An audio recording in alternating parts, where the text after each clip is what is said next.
Assalamualaikum warahmatullahi wabarakatuh. Waalaikumsalam warahmatullahi wabarakatuh. Selamat siang Ibu, perkenalkan nama saya Farah, mahasiswa Fakultas Keperawatan Universitas Jember.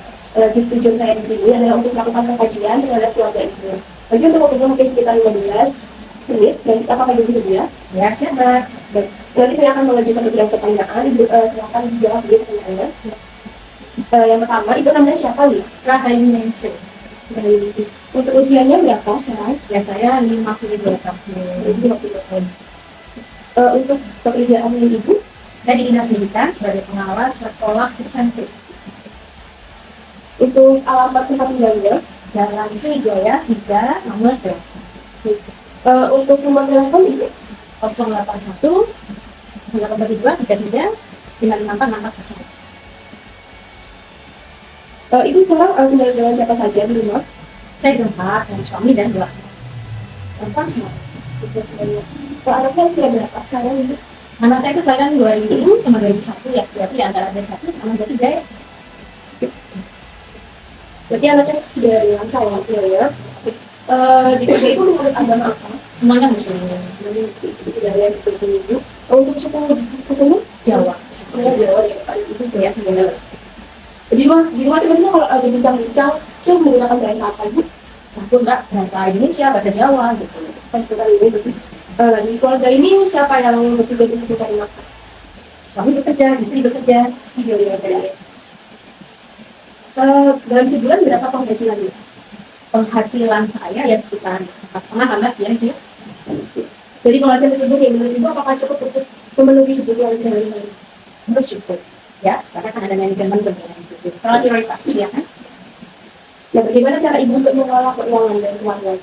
Ya itu tadi setelah prioritas tentunya kebutuhan pokok tentunya lebih didahulukan. Kalau kita ingin kebutuhan sekunder ya kita harus menanggung seperti itu. Nah, untuk keluarga Ibu ini pendidikan terakhirnya apa? Bapak, Ibu, dan anak? Bapak S1, saya S2. Anak masih prosesnya. Yang anaknya masih Iya. Di keluarga Ibu ini biasanya untuk rekreasi, melakukan rekreasi nggak? Mungkin dalam sebulan berapa kali atau sekali gitu? Kalau rekreasi itu kalau yang dekat-dekat aja ya mbak, yang misalnya ke pulau atau apa itu kan dekat-dekat ya, gitu. Ya paling tidak itu 1 bulan sekali gitu. Biasanya ngapain aja kalau Ya tidak ada, kita refreshing aja gitu ya. Ya tempat kan gitu ya, tempat sama. Ya betul, family time. Nah, di dalam keluarga apakah ada anggota yang memiliki penyakit itu? Alhamdulillah tidak ada ya. Kalau sakit apa ya seperti flu itu aja. Kemudian ada sih anak-anak sakit tipes gitu ya. Saya pun juga gitu ya, sakit tipes. Jadi untuk bapaknya tidak ada? Tidak. Kalau dari keluarga Ibu sendiri mungkin dari orang tua apakah ada yang memiliki penyakit? Kalau dari keluarga, kalau dari ibu itu apa ya? Tidak ada sih bapak. Bapak aja gitu ya. Ya. Alhamdulillah tidak menurun dengan Ibu ya? Ya, alhamdulillah.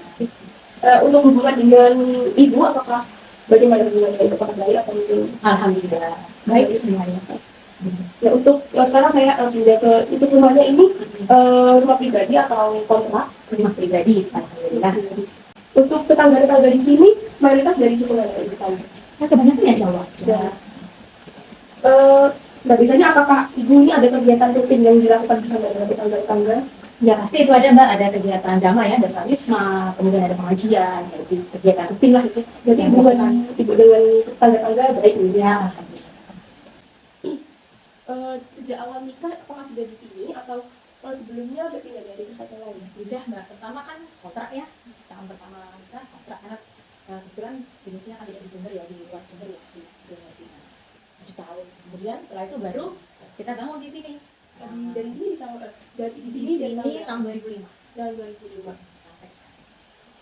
Nah, di keluarga ini ada transportasi apa saja nih? Ada mobil, ada motor. Kemudian motor. Nah, menurut Ibu nih dari rumah untuk menjangkau sekolah atau fasilitas pelayanan kesehatan itu mudah atau susah? Mudah sekali. Untuk anggota keluarga ini semuanya apakah memiliki jaminan kesehatan? Sudah terdaftar ke BPJS gitu mungkin? Ya, alhamdulillah semuanya sudah terdaftar. Nah, biasanya nih Ibu kalau misalnya ada sesuatu yang dibutuhkan atau yang diinginkan tuh langsung dibicarakan atau mungkin ditunda terlebih dahulu? Ya kita bicarakan. Ya kadang-kadang sih juga kita diam dulu gitu. Ya, tergantung anak gitu. Tergantung apa yang Iya betul, apa kayaknya yang diinginkan seperti itu. Nah, keluarga ibu ini cenderung biasanya tuh seringnya tuh berkomunikasi atau cenderung diam-diam tertutup gitu Bu? Ya kalau pokoknya ada sesuatu ya pasti kita bicarakan. Berarti Ya. komunikasinya terbuka nih. Ya. Nah, biasanya nih kalau ibu menasehati anaknya atau kayak bilangnya anaknya gitu, anaknya tuh mendengarkan, menuruti atau cenderung tidak mau mendengarkan dan acuh-acuh gitu Bu? Ya, nah sekarang ya kan tidak semuanya diam kayak saya dulu waktu remaja gitu, beda kan Mbak.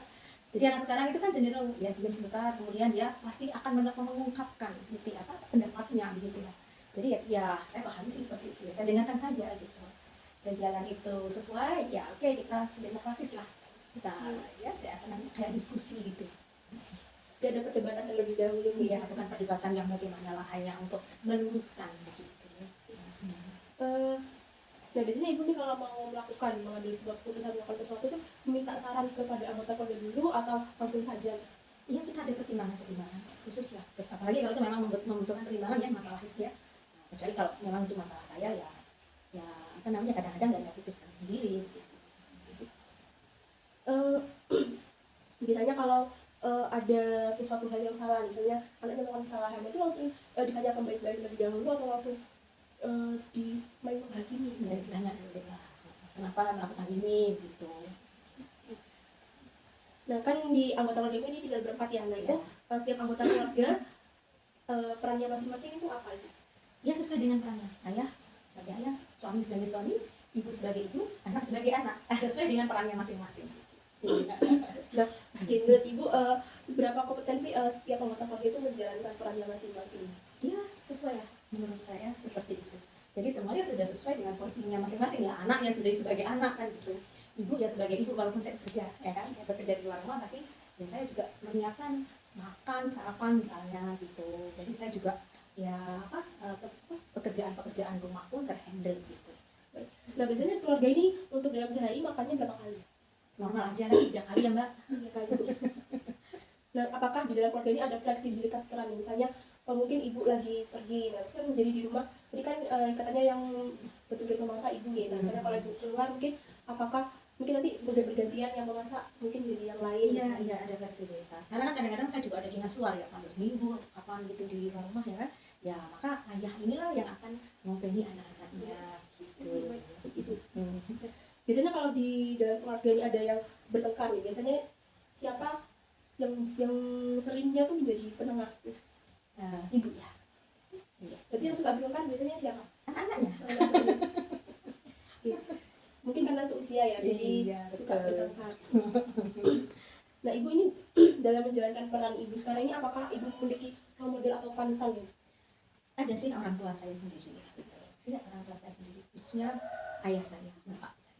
Gitu. Itu yang menjadi role model saya. Gitu.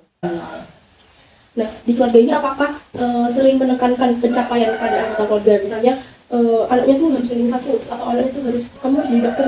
Oh tidak Mbak, tidak seperti itu gitu ya. Yang satu nggak harus jadi dokter, yang nggak harus sesuai dengan apa yang dia mau. Cuma satu memang yang ingin saya tekankan, pokoknya harus sholat. Nah itu kan pencapaian memang yang harus kalau yang itu masalah ibadah. Tapi kalau masalah pekerjaan, masalah pendidikan, terserah mau kuliah di mana, itu terserah. Gitu. Apakah ibu ini harus memaksa anak tuh, kan tadi terserah nih bebas berpendapat, tapi itu apakah ibu harus memaksa anak tuh untuk berpendidikan tinggi gitu misalnya? Ya harapannya sih seperti itu Mbak, harapannya gitu. Tapi kalau memang dia merasa bahwa dengan pendidikan tingginya itu dia tidak mendapatkan apa-apa, ya silakan bebas gitu. Karena memang saya pikir orang sukses itu juga tidak jaminan ya dia sekolah S1, S2 itu bukan jaminan. Yang penting dia punya keterampilan, dia punya kemauan, dia punya talent sesuatu gitu loh yang bisa dia gunakan untuk apa namanya berinovasi, untuk berprestasi gitu kan, tidak harus S1 S2 gitu. Nah, menurut ibu sendiri seperti apa sih pendidikan itu? Ya pendidikan itu menurut saya memang sangat penting sekali gitu. Ya kan setidaknya kan anak itu harus sekolah paling tidak lulus SMA ya kan, setidaknya itu. Karena bagaimanapun setelah mereka terjun ke lingkungan masyarakat, mereka kan juga harus menjadi pribadi-pribadi yang baik gitu ya. Paling tidak karakter mereka itu baik. Nah karakter itu kan dibentuk ya tidak hanya dalam keluarga juga. Nomor satu memang dari keluarga. Dan nomor dua adalah dari dia yang ada di sekolah begitu. Jadi pendidikan itu ya penting. Walaupun dia akan menjadi seorang ibu rumah tangga, tetapi pendidikan itu juga penting karena bagaimanapun kalau itu seorang ibu ya misalnya ya kan madrasahnya anak-anaknya juga. Jadi harapannya bisa menjadi anak-anak yang walaupun dia tidak bekerja misalnya di luar gitu ya, tapi setidaknya dia akan menjadi hidup yang berkualitas buat kita. Baik. Nah, jadi salah satu penting bagi jadi kan ibu sebelumnya Jawa nih, nah, tapi Jawa kan pasti di Jawa ini pasti ada budaya tersendiri ya. Apakah ada dari situ itu ada tradisi kebudayaan kayak ibarat itu yang berkaitan dengan kesehatan?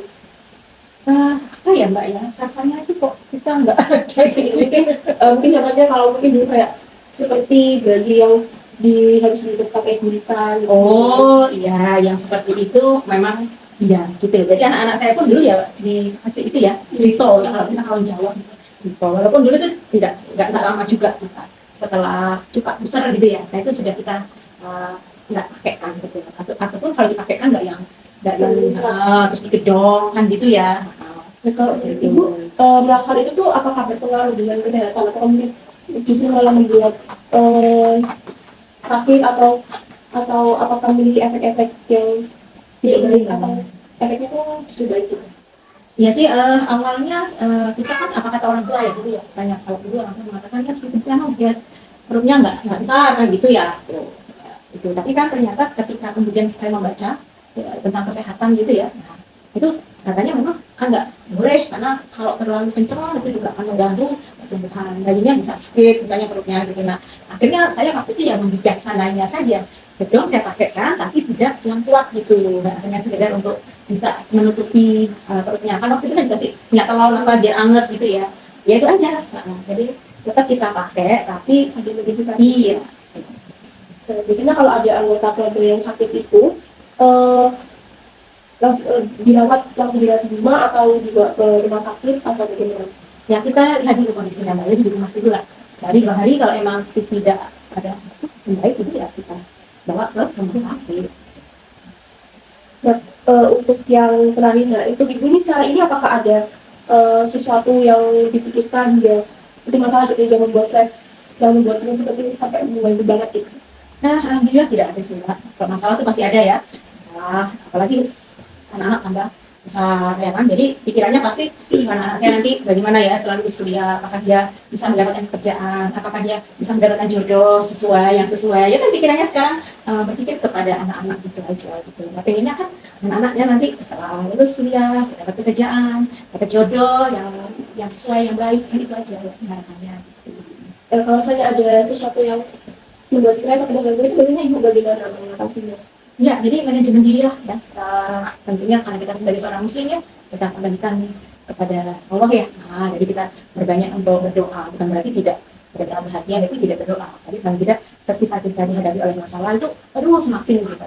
Dan kemudian kita selain itu juga mencari cara untuk apa ya, keluar dari masalah ini ya dengan sosialisasi saja gitu, dengan komunikasi dengan orang lain, dengan teman misalnya teman-teman begitu, itu saja sudah apa ya membuat saya itu bisa menjadi fresh kembali gitu.